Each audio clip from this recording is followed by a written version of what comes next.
औज़ुबिल्लाहिमिनश्शैतानिर्रजीम बिस्मिल्लाहिर्रहमानिर्रहीम।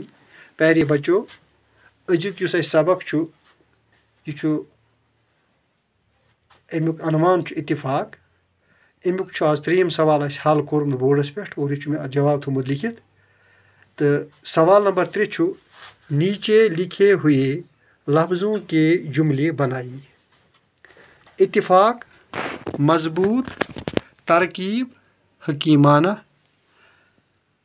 जवाब छु अत अकन छ अल्फाज बेकन छ इस्तेमाल। गोडनुक लफ्ज़ युस छु इत्तिफाक। इत्तिफाकस छु योर कने अस इस्तेमालस मज लिखमुत इत्तिफाक में ताकत है।